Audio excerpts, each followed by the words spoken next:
Hi netizens! Welcome to Small Farm. Ngayon, gagawa ako ng veggie tempura.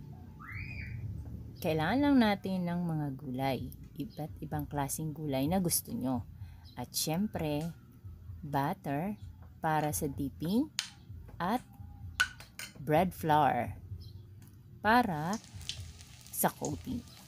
So, syempre, kailangan din natin ng oil for fry. Sa panahon natin ngayon, alam kong napakahirap mag-budget. At syempre, mahal ang mga bilihin, lalo na ang mga gulay. Etong recipe na to, alam nyo ba, nung minsang nag-visit ako sa Japan, natutunan ko to. Ito ang tawag nila, veggie tempura. Nung una nga, nagtataka ako, bakit piniprito ang gulay at nilalagyan ng harina? Nung natikman ko, crispy pala at napakasarap. Siguro yung mga anak natin na mga peki sa pagkain, naku, kakainin nila yan. Napakadali pang lutuin at simpleng-simple lang. Mura ang ingredients at syempre, marami kang magagawa dito. Sobrang sarap nito at masustansya. Hindi ka mahalan, pero mabubusog ka talaga. Guys, dahil day off ko ngayon, nag-iisip ako ng mga kakaibang mauulam namin na medyo mura lang. Kayo ba? Anong ginagawa nyo kapag day off nyo? Ako, day off ko nga. Marami naman akong ginagawa. Maglalaba, maglilinis ng bahay, at syempre ito, nagluluto. Kapag working mom ka talaga, sa day off mo lang ikaw makakagawa ng mga bagay na gusto mong gawin. Kasi nga syempre, lagi nasa trabaho, pag-uwi, busy, pagod, hindi na nakakapagluto ng gusto mong iluto. Kaya kapag talaga day off ko, ginagawa ko talaga ang lahat para makagawa ako ng gusto kong gawin. At syempre, yun ang magluto. Sa mga working mom dyan, share nyo naman anong ginagawa nyo kapag off nyo. Lumalabas ba kayo, namamasyal?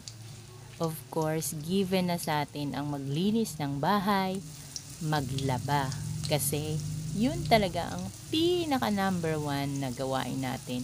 Wala namang ibang gagawa nun. Maliban na lang kung meron kang katulong. Pero usually, wala naman tayong katulong, di ba? Tayo pa rin ang gagawa ng mga bagay-bagay na dapat hindi na natin ginagawa. Pero wala naman kasi tayong maaasahan. Eto na, ang last na iluluto ko ay ang sitaw. Kapag natikman mo ang sitaw, crispy rin siya. At hindi mo malalasahang, sitaw pala to.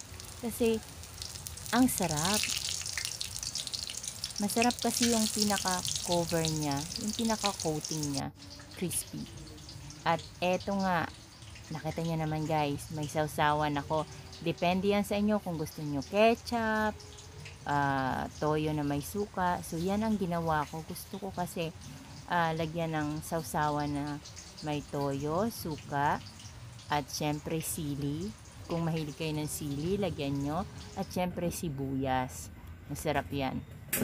Tapos after nyan, i-arrange nyo lang na maganda yung gulay na prinito nyo. At yan na nga, pinartneran ko rin ang pritong liempo. At taran! Yan na ang aming lunch. Guys, kung nagustuhan nyo ang video ko, please like, share, and subscribe. Thank you so much, netizens. See you next time.